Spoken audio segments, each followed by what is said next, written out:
jalan kaki cari utangan uang buat bantu orang tadi. Masya Allah. Bayangkan, orang yang dikenal sudah seorang ulama besar, saudagar yang kaya, rela beliau jalan kaki carikan utangan uang buat bantu orang tadi ini. Setelah dapat uang ini tadi dikasih secara cuma-cuma, jadi yang menanggung hutang Habib Syekh. Bisa nggak kira-kira? Cari utangan sendiri aja susah. Insya Allah di sini nggak ada yang punya utang ya. Utang nggak ada, kreditan banyak.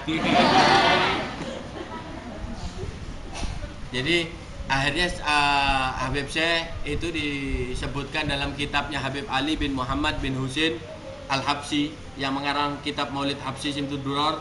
Itu dalam kitabnya yang lain menyebutkan karomah kewalian Habib Syekh sama Muhammad ini adalah Menteri Keuangan. Jadi kata Habib Ali Sohibul Maulid, kalau kalian kesulitan tentang ekonomi, datang ke tempatnya Habib Syekh sama Muhammad. Ini yang ngomong juga wali. Ini yang ngomong juga wali besar, Sohibul Maulid. Ya, datang tempatnya Habib Syekh, lebih-lebih yang punya hutang. Istilahnya seperti itu. Jadi karomahnya Habib Syekh, Menteri Keuangan, kesulitan tentang ekonomi, datang tempatnya Habib Syekh, lebih-lebih yang punya. Insya Allah di sini nggak ada yang punya hutang. Sebelum meninggal juga Habib Syekh sempat mengarang sholawat, ya, ditujukan untuk orang-orang yang datang ke tempatnya Habib Syekh dan kesulitan tentang ekonomi, disuruh sama Habib Syekh baca sholawatnya itu. Dan sholawatnya ini subhanallah alhamdulillah banyak sudah yang merasakan karena yakinnya dia sama Allah, karena yakinnya dia sama sholawat kepada Rasulullah, dan yakinnya dia kepada wali-walinya Allah. Jadi akhirnya alhamdulillah hutangnya bisa dibayar. Ada orang dari Kalimantan juga, kalau nggak salah di Banjarmasin. Ini ada orang Banjarmasin ya? Nggak ada. Dari mana? Oh, Martapura, deket aja. Di situ ada di Banjarmasin, ada namanya Jalan Gatot Subroto. Ya, pasti tahu, dicari pasti ada. Nama orangnya saya lupa. Dia punya utang. Sudah hampir 8 tahun belum bisa bayar itu utangnya. Utangnya nggak banyak, cuma 12 M. Ada di sini yang punya utang 12 M. Mungkin ada yang lebih banyak. Enggak ya. 12 M dia ngomong sama saya sudah putus asa. Enggak tahu gimana caranya, kalaupun saya mau dipenjara saya siap, kata dia. Akhirnya saya suruh pasrahkan lagi sama Allah, yakin sama Allah. Ujian itu Allah memberikan ujian kepada hambanya sesuai dengan kemampuan. Kalau tidak kemampuannya tidak mungkin dikasih ujian sama Allah. Seperti halnya anak sekolah, anak SD mungkin nggak dikasih ujiannya anak SMP, terlalu sulit. Anak SMA tidak mungkin dikasih ujiannya anak SD, terlalu mudah. Seperti itu. Jadi gampangnya seperti itu. Berarti kita dikasih ujian seperti itu, berarti kita mampu. Akhirnya dia kembali lagi semangat. Saya kasih sholawatnya Habib Syekh. Dia baca di sini hari Senin, Selasa, Rabu 3 hari. Kebetulan hari Selasa itu adalah karomahnya beliau. Jadi kata abah sama kakek saya, kalau hari Selasa lebih-lebih ba'dal asar, ziarah ke tempatnya Habib Syekh itu afdol. Karena apa? Karena Habib Syekh sama Habib Muhammadnya hadir untuk mengamini hajatnya yang lagi pada siang. Jadi kebetulan orang ini datang Senin malam Selasa, masuk baca salawat mulai jam 12 sampai subuh. Dari subuh dia sholat, istirahat sebentar, dia masuk lagi baca salawat sampai malam hari Selasanya. Hari Rabunya dia lanjutkan sebentar, terus dia pulang. Berapa puluh jam dia baca sholawat kuat. Kenapa dia kuat baca sholawat? Berjam-jam dia baca sholawat kuat. Kenapa? Karena ada maunya. Coba kalau nggak ada maunya, mau nggak orang sholawat sampai berjam-jam? Sholat yang 5 menit aja kadang ditinggal, apalagi sholawat 4 jam.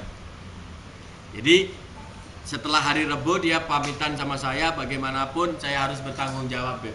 Ya, silakan. Pulang dia, gak ada kabar, gak ada apa, datang 3 bulan, 4 bulan kemudian datang ke sini sama rombongan keluarganya semua diajak. Kaget saya. Dia bilang, Beb, alhamdulillah, berkat saya yakin sama Allah, berkat saya yakin sama Rasulullah, berkat saya yakin kepada wali Allah, hutang yang 12M sudah lunas 3 bulan. Dan selama 3 bulan itu, Beb, coba saya istilahnya saya hitung semua. Ini apa namanya, untung saya selama 3 bulan ini, Beb. Selama 3 bulan saya punya untung, saya total semua, saya bayarkan utang, ini masih ada sisa sebesar yang saya punya utang. Luar biasa nggak? Ini karena apa? Karena yakin sama Allah. Kalau Allah, Rasulullah sama wali, uang sebegitu itu kecil. Ya, nggak ada apa-apanya kalau kita besar. Orang itu 3 bulan dapat 24. Dia punya utang cuma 12. Ini, ya. Yang penting apa? Kita yakin sama Allah, yakin sama Rasulullah, dan yakin kepada mereka ini wali-wali Allah. Karena mereka ini orang dekatnya Allah, orang yang dipercaya sama Allah, orang yang dicintai sama Allah. Jadi kalau kita berdoa sendiri, insya Allah dikabulkan sama Allah, tapi antrinya panjang. Ya. Seandainya kita ini bisa diibaratkan kita mau masuk ke perusahaan, kita sudah punya titel sarjana, kita sudah siapkan lamaran pekerjaan, kita masuk ke perusahaan, yang nerima siapa? Langsung bos satpam dulu, baru dari satpam baru sampai masuk. Nggak mungkin bos yang punya perusahaan sampai megang lamaran pekerjaan kita, nggak mungkin. Ada bagian kepalanya sendiri.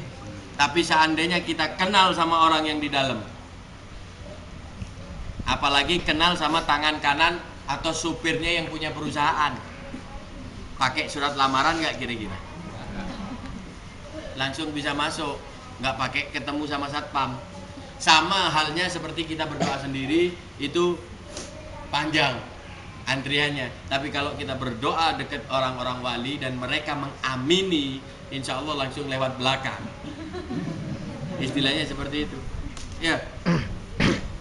Wali ini diibaratkan juga sebagai cangkir atau gelas yang sudah terisi air penuh. Fatihah, doa, tahlil, yasin kita ini diibaratkan air. Ketika kita baca yasin dan surat tahlil segala macam, itu otomatis kan nambah.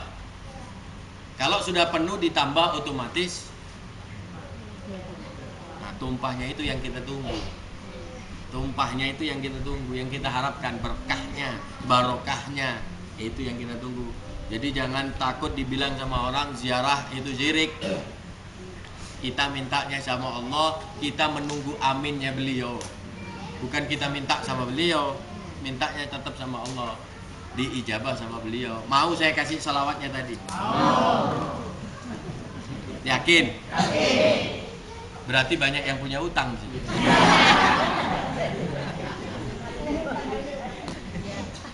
Sebentar. Apa? Ah, udah bisa entak kok. Berentak kok. Situ aja jemput situ mau. Sing gak terang mau. Tiga kabeh.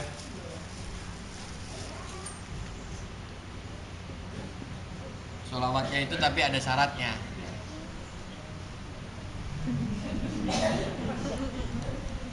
Sholawatnya syaratnya bukan apa-apa. Dibaca 9 kali, sholawatnya juga pendek, gak panjang-panjang, pendek sholawatnya, dibacanya 9 kali. Syaratnya setelah sholat 5, susah apa berat?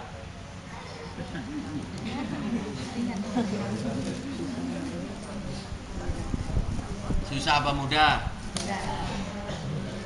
Mudah ditinggalkan maksudnya ya. Salat 5 waktu ini ada alasannya semua, dari subuh, duhur, asar, maghrib, apalagi isya, apalagi subuh. Subuh alasan dari zaman dulu sampai zaman sekarang sama. Apa Pak? Apa Bu? Apalagi musim hujan. Satu, hilang sudah sholat subuh. Duhur, bapaknya sibuk-sibuknya kerja. Yang ibu sebagian ada yang kerja, sebagian ada di dapur. Masak itu mulai duhur sampai asar. Setelah diselidiki, dicari tahu, ternyata subhanallah dapurnya sama dapur tetangga berdampingan dan ada jendela khusus. Dua. Salat asar, bapaknya lagi tanggung, kerjanya lagi seru-serunya kerja. Ibu-ibunya kemana asar? Di depan TV. Lihat apa, Bu? Sinetron nggak ada sore. Gosip itu mulai asar sampai maghrib. Berapa channel itu ada semua. Gantian. Dari SCTV, RCTI, Indosiar, semuanya gosip. Sampai maghrib. Salat maghrib, berebut kamar mandi sama keluarga. Gantian sampai isya. Nah, salat isya, habis mandi, makan sama keluarga sama-sama,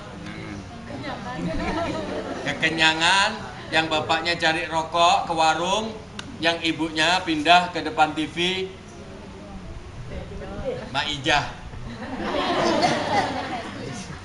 Lihat apa lagi terus sampai akhirnya ketiduran. Ibunya ketiduran, bapaknya datang.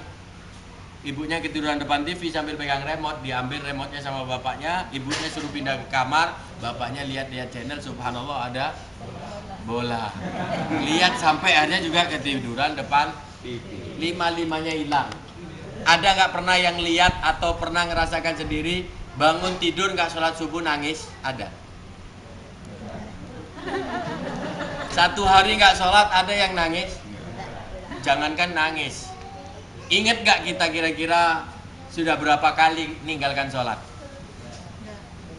1 tahun sholat cuma sekali. Sholat Idul Fitri.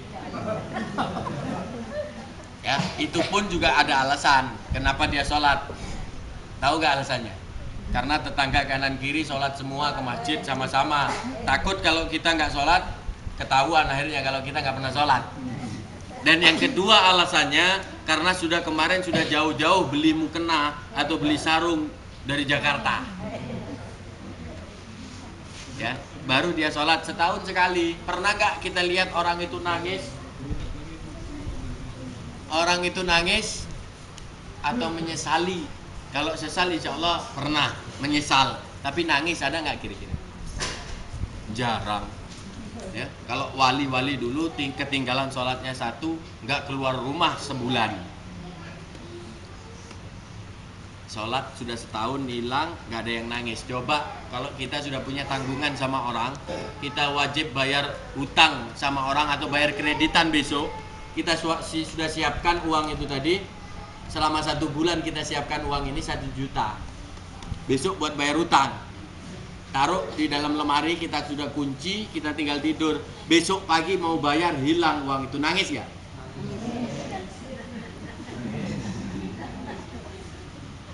Satu juta sama sholat 5 waktu, kalau hilang yang ditangisin yang mana?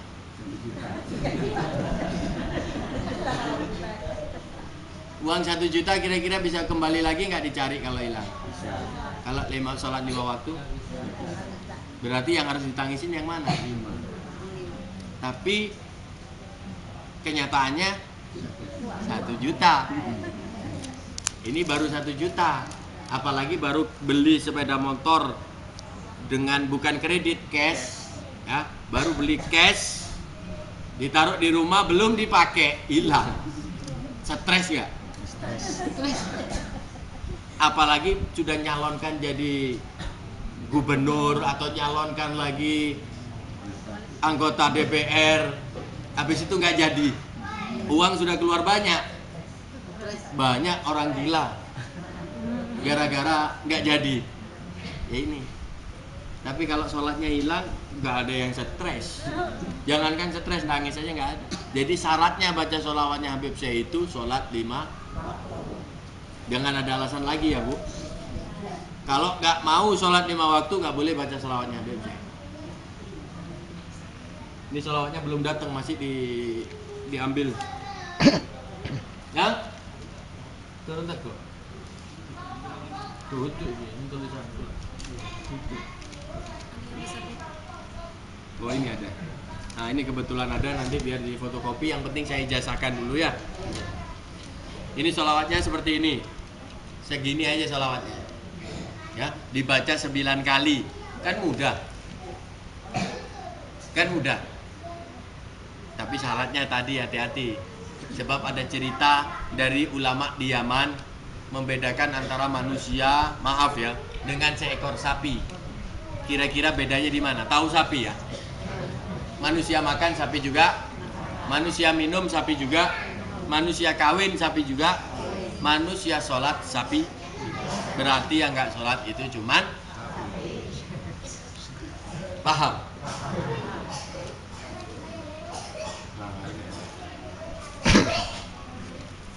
Ini alhamdulillah ada sholawatnya, jadi bisa dibagikan satu-satu.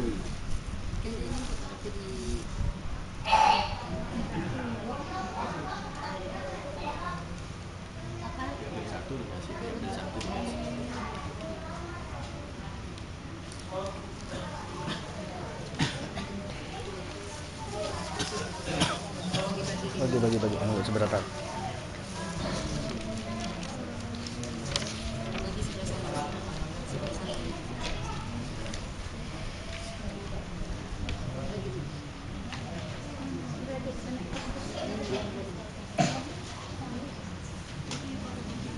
Itu ada bingungan tuh ada. Agak jelas.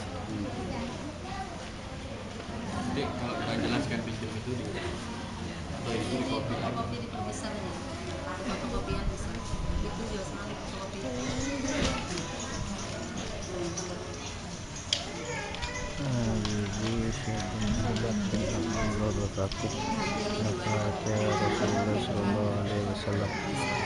Habibi Syahidin Ahmadi bin Abdullah. Allahumma sholli wa sallim ala sayyidina Muhammadin sallallahu alaihi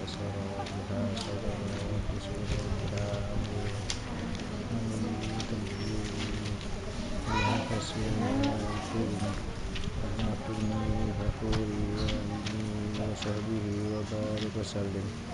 Allahumma sholli wa sallim ala sayyidina Muhammadin wa maulana Muhammad.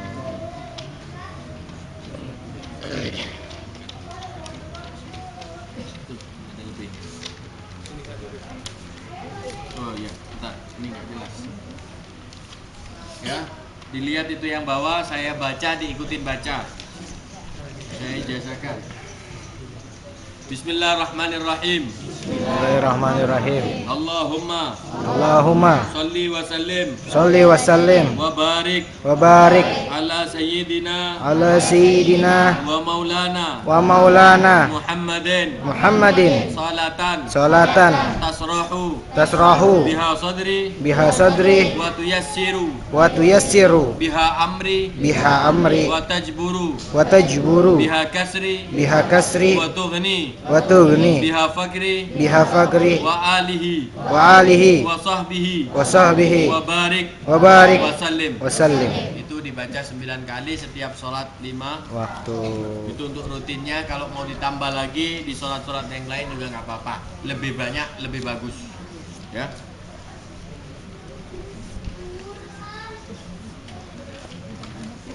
Kayak apa mau ambil ini tangannya?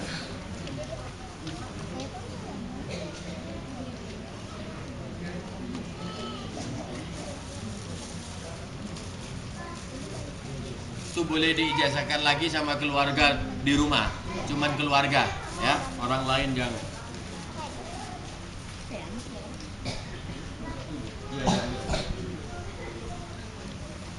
Nonton kesumi. A'udzubillahi minasyaitonirrajim. Bismillahirrahmanirrahim. Alhamdulillahirabbil alamin. Allahumma shalli wa sallim ala sayyidina Muhammadin fil awwalin wal akhirin wa shalli wa sallim ala sayyidina Muhammadin fil nabiyil mursalin wa shalli wa sallim ala sayyidina Muhammadin fil mala'il a'la ila yaumiddin hamdan yuafi ni'amahu fi mazida. Ya Rabbana lakal hamdu kama tujibu farik Rabbana la tuzigh qulubana ba'da idh hadaytana wa hab lana min ladunka rahmatan innaka antal wahhab. ربي اغفر لي ولوالدي وارحمهما كما ربياني صغيرا ربنا آتنا في الدنيا حسنة وفي الآخرة حسنة وقنا عذاب النار يا الله يا الله بها يا الله بها يا الله بحسن الخاتمة وقضي الحاجة بالقبول يا الله Amin ya Allah. شيخ الرحمن عبد الله بافي ابي محمد Amin. الرحمن عبد الله بافي وسلم واغفر الله واغفر لهم وارحمهم واعف عنهم ربي فانفعنا ببركاتهم وسبح حرمتهم امنا في طريقتهم ومعافة من الفتن اللهم صل وسلم وبارك على سيدنا محمد صلاة نصر في صدري وتيسر بأمري وتجبر بها كسر وظني وفقري وآله وصحبه وبارك وسلم بفضل سبحان ربك رب العزة عما يصفون والسلام على المرسلين والحمد لله رب العالمين بسر الفاتحة. Mantap lah. Luar biasa. Ziarah tahun ini luar biasa. Membawa berkah, membawa manfaat. Biarpun penuh manusia, tapi kamu masih bisa tidur. Asik.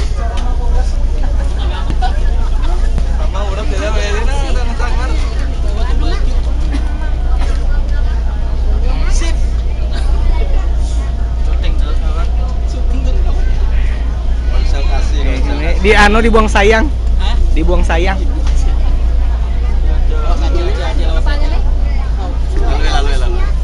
Nah, kenapa Pak Cileh masuk TV? Lalu adingku. Sini ading. Nah, tahu sana. Pokoknya pun sepeher. Ya pun kita juga tuh jamaah Jamaah juga. Nah, jamaah pada mau bilang. Kita maaf benar. Kamu khusus tuh. Banyu gratisan. Banyu gratisan lumayan ya. Iya. Alhamdulillah. Itu nak. Ini kan. Nah, ya makanya itu. Ini ada orang tua di sini. Lalu tuh. Jaga jalan. Ini di pagar Kakak Husni. Lalu. Porternya. Jadi ambil porternya nih.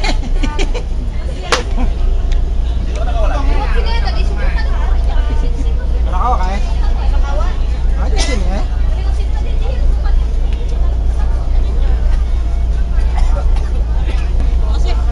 Garing ka na anak ko. Naguling ya? Mana keluar? Datang ya? Kirim.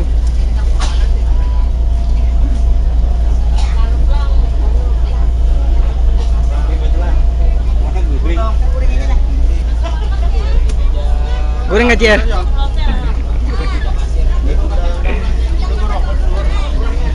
Abut pulang. Di atasnya Abut pulang. Kemana Kak? Ke atas dulu nah. Mantap. Mau dari tadi mantap kan dia mantap. Karena tahu orang berabut. Oh, nanti atas ini kalau mau.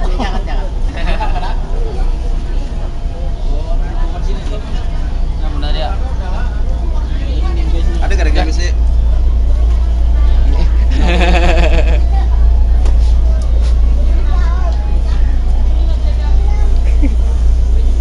Kayak apa Pak? Panitia? Apa? Kenapa pengen tutup juga? Sambutan. Jadi para hadirin pemirsa sekalian, Ada acara supaya kita- jelas lah. acara ziarah, namun di kapal yang sangat sempit. Yang satu Kejadiannya Pertanyaannya mana? kaget dah. Kamu di kapal yang sangat sempit sudah. Ya, apa? kejadiannya yang baru dialami tadi ya, Pak?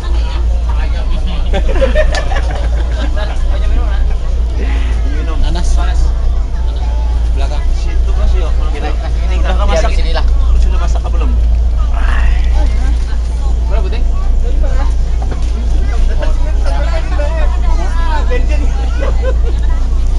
Andangan.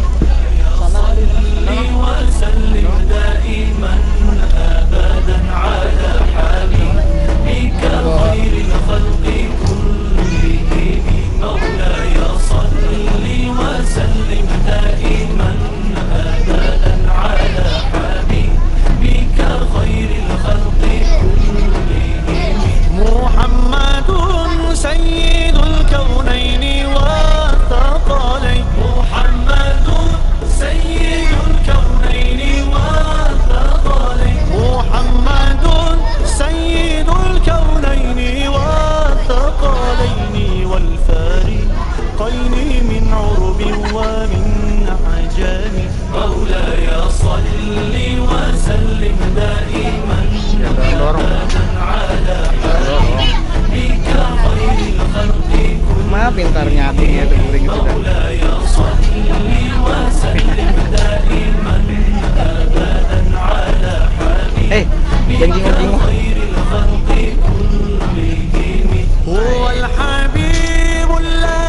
من الأهوال مقتحم. مولاي صل وسلم دائما أبدا على حبيبك خير الخلق كلهم.